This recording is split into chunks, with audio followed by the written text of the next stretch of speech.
Previously on Ben 10. It's hero time.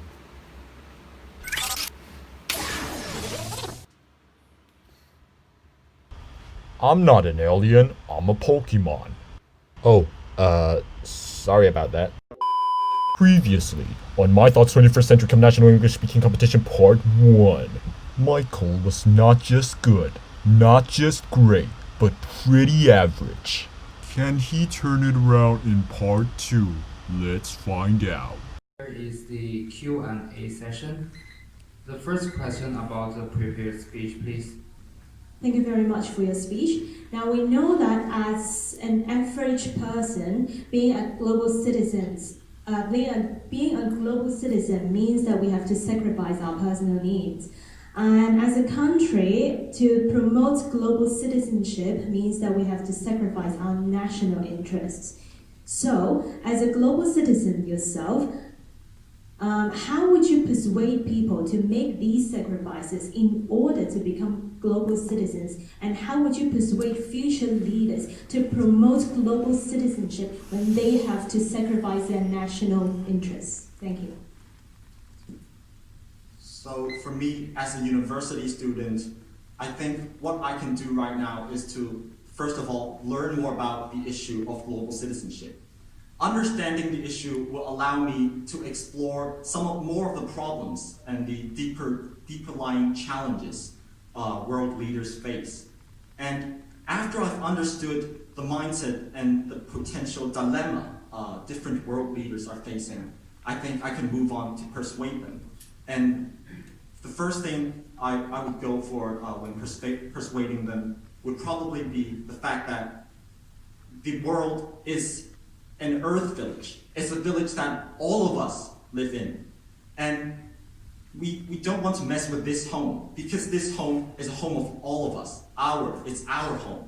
And so the problem of one country, like the ongoing forest fire in Australia, or the refugees in Syria, these are problems that are going to spread if we don't stop them right now. If we allow these problems to continue, they're going to spread to your country. So sacrificing what may seem like our interests or a nation's interests for world leaders is actually a better choice for the future, since actually if they are able to face and solve and have the courage to face these problems right now, they would in the long term have less pressure and actually as a result have more support from the people. And as for myself, I would also, to promote global citizenship, I think I would try to join in the different movements from around the world, such as probably the local straw-free movement. I think that could reduce the environmental problems in Hong Kong or around the world as well. And that's what I would do to persuade world leaders. Okay, thank you. Now is the second question about the impromptu speech, please. Okay, thank you. So you and many people like you want to stay in big cities. That's fine. Many young people can't choose, and they're being driven out of big cities. So what do you think are the biggest impacts of this? Young people leaving big cities.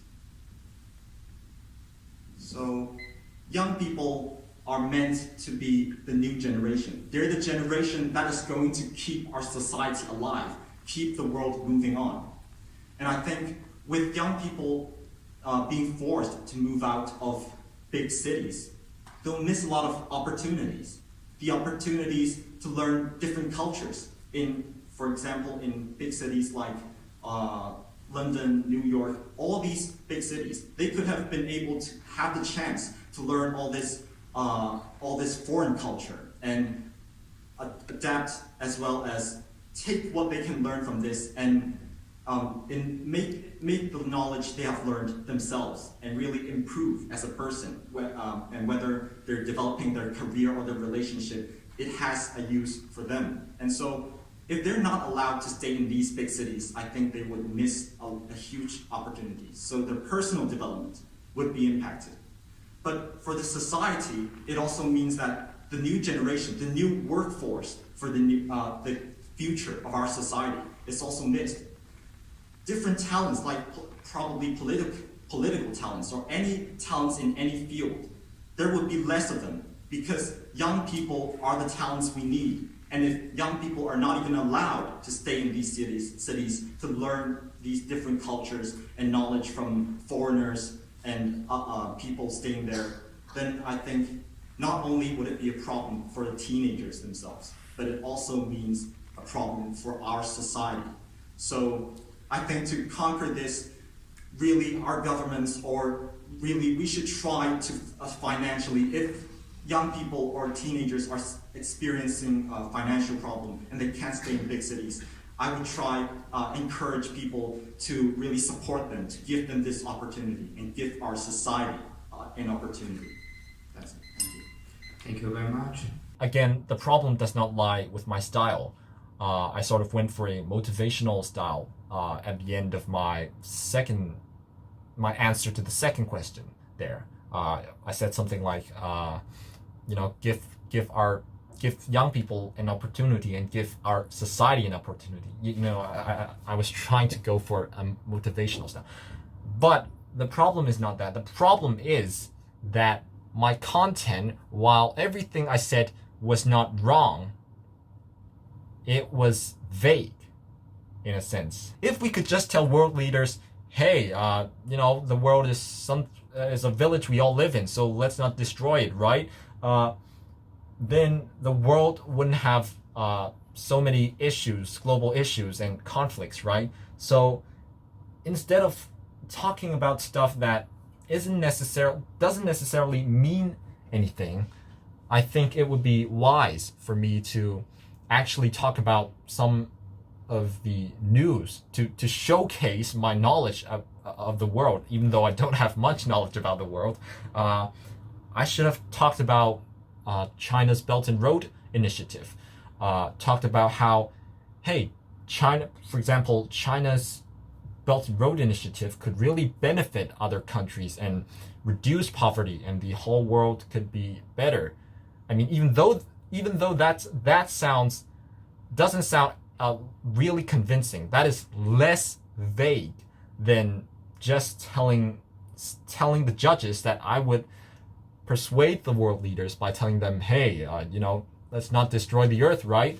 I think talking about really actual policies and the status quo of the world, the actual status quo of the world, would sound more convincing to people, would sound that I'm actually a knowledgeable person instead of someone who just talks about global citizenship. Those are just my thoughts. I could be completely wrong. I could have ranked even worse than I did if I did the things I just mentioned throughout this entire video. But those are my thoughts on how I could have done better in this competition. I learned a lot from this competition, and to do even better if I were to participate next time, I've actually signed up for an interview for the MUN Model United Nations Club at my school. And the interview is actually going to be in 1 hour, less than 1 hour actually, 59 minutes from my interview for the MUN Club at my school. And hopefully I do well in that. By the time you're watching this video, I would have already finished my interview, of course. But why do I want to make the MUN Club, make the team? That's because I want to bring my public speaking game, my debating game, to the next level. And it's about time I start reading more news, trying to know more about the world. It's about time I need to know more about the world. So to wrap up this video, I just want to say a huge thank you to all the people that helped me prepare for this competition. And especially my two teachers, Sarah and Vicky. If you're watching this, I just want to let you know that I definitely would not have won the award without you guys helping me coming up with my speech and giving me feedback during all the practices. So I really thank you for that. And yeah, that's all I want to talk about in this video. And until my next one, I'll see you guys later.